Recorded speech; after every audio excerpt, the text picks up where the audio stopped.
আসসালামু আলাইকুম গাইস, কেমন আছেন সবাই? আশা করি আলহামদুলিল্লাহ অনেক ভালো আছেন। আমিও আপনাদের তো অনেক ভালো আছি।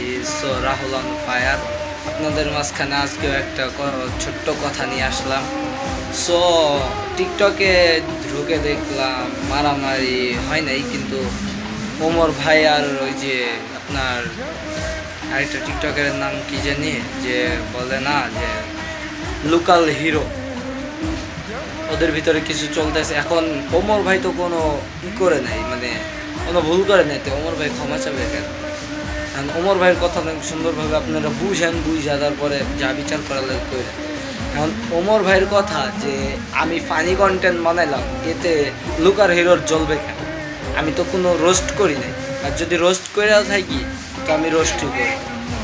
এখন আপনি কথাটা না বুঝা আপনি ওমর ভাইকে এত কিছু মনে দিবেন। আপনি যদি টিকটক থেকে বাইর হয়ে যান তো ওমর ভাইয়ের কী করার আছে? কিছুই তো করার নেই।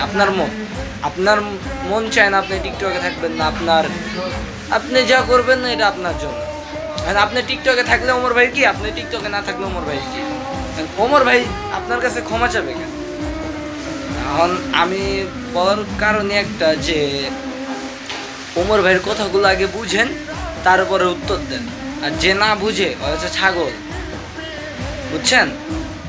মানে এমন এমন কথা কয়, মানে গায়ে লাগে হালায়। আরে ভাই, ওমর ভাই ফানি কন্টেন্ট মানে এটা তো আমরা সবাই জানি। তো ওমর ফানি কন্টেন্ট বানাইছে টেডি শার্ট নিয়ে, তো এতে আবার রোস্ট করার কি হলো? কিন্তু বুঝি না পোলাপান এত জেলাস কেন ওমর ভাই? ওমর ভাই যেই সময় আইডিটা ছাড়বে না, যে সময় অনলাইন থেকে একবারে চলে যাবে, সেই সময় দেখবো যে ওমর ভাইকে কতজন মিস করে। এখন ওমর ভাইয়ের পিছে লাগছেন যাতে ওমর ভাই অনলাইন ছেড়ে দেয়। সো আমার কথা এই পর্যন্ত। কি ভালো লাগলে লাইক, কমেন্ট, শেয়ার আর সাবস্ক্রাইব করতে ভুলবেন না। আল্লাহ হাফেজ।